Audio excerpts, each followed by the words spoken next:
Stephen Barnett, a division chief in the Asian and Pacific Department of the IMF, made remarks on the sidelines of the World Bank IMF spring meetings.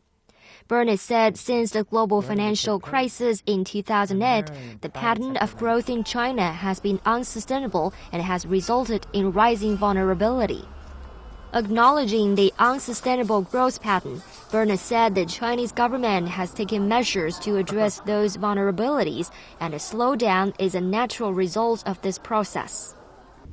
If we look at the reasons why growth is slowing, a lot of it has to do with the government taking steps to contain risks in the economy.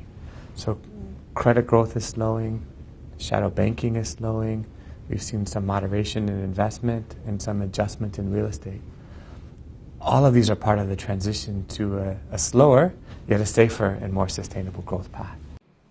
Barnett said China's economic growth rate expected to slow further to around 6.75% this year from 7.4% in 2014, its weakest expansion since 1990.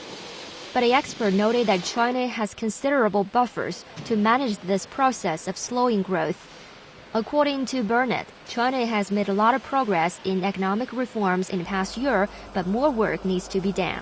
He cited further reforms in the financial sector and state-owned enterprises, or SOE, as two priorities.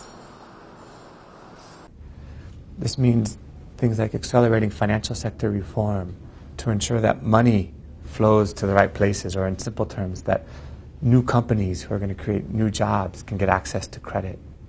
We think of items like reform of state-owned enterprises to make sure that enterprises that aren't performing leave the market, to make room for new firms to come in, to make sure that private enterprises and state-owned enterprises compete on a level playing field.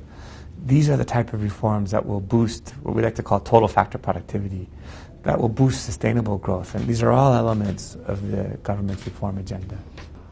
Given China's size in the global economy, Barnett said the whole world will also benefit from a more balanced and sustainable growth in China and expanding Chinese market.